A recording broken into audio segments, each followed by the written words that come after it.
गरीब अल्लाह गाजी पुराने ज़माने का दूर था। एक शख्स टॉपियाँ फ़रोख्त करके अपनी गुज़र बसर किया करता था। लोग उस वक्त नंगे सर फिरना महूब समझते थे, इसलिए अपने सरों पर टोपी या पगड़ी रखते थे। एक दिन गर्मी के मौसम में टॉपियाँ बेचने वाला दोपहर के वक्त एक दरख्त के साए में आराम करने के लिए लेट गया। उसे नींद आ गई। इसके बराबर में टॉपियों से भरा हुआ थैला रखा हुआ था। जब सोकर उठा तो उसने देखा कि टॉपियों से भरा हुआ थैला गायब है। अचानक इसकी नज़र दरख्त के ऊपर बैठे हुए बंदरों पर पड़ी, जहां बंदर इसकी टॉपियों से खेल रहे थे। टॉपियाँ फ़रोख्त करने वाला परेशानी में अपना सर खजाने लगा, लेकिन वो ये देखकर हैरान रह गया कि तमाम बंदर इसकी नकल करते हुए अपना अपना सर खजा रहे हैं। इसने एक दो हरकतें और की, बंदर इसकी हर हरकत की नकल करते रहे। जारी है। अचानक इसके जहन में एक आइडिया आया। उसने अपने सर पर से टोपी उतारकर ज़मीन पर फेंक दी। दरख्त पर मौजूद तमाम बंदरों ने इसकी नकल करते हुए अपने अपने सरों से टोपियाँ उतारकर ज़मीन पर फेंक दी। इस तरह टॉपियों के मालिक ने अपनी टॉपियों को जमा किया, थैले में दोबारा डालकर वापसी की राह ली। काफ़ी अरसा बाद उसे टॉपियाँ बेचने वाले एक एक पोता भी टोपी फरोश बिन गयास ने अपने दादा जान से बंदरों वाली कहानी सुन रखी थी। इसने बंदरों को आजमाने के लिए एक दिन टोपियाँ थैले में डाली और दोपहर के वक्त एक दरख्त के नीचे ससताने के लिए लेट गया। इसकी तवक्को के ऐन मुताबिक कुछ देर बाद बंदरों ने इसका थैला उठा लिया। उसने अपने दादा के मुताबिक सर खजाना शुरू किया तो बंदरों ने भी इसकी नकल की, लेकिन कुछ दूसरी हरकतें करने के बाद उसने अपनी टोपी ज़मीन पर फेंकी, लेकिन बंदरों ने अपनी टोपियाँ ना फेंकी।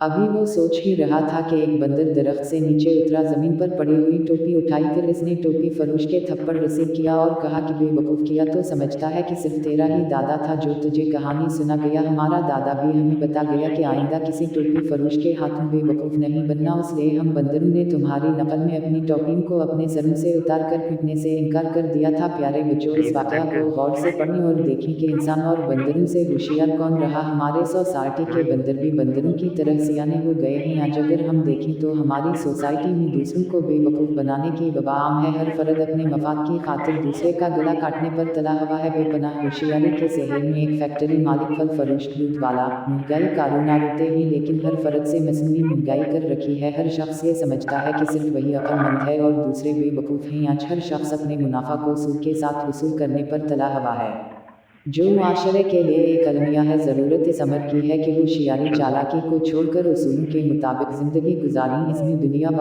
आखिरत की कामयाबी मुज़मिर है। हाँ हाँ।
अच्छा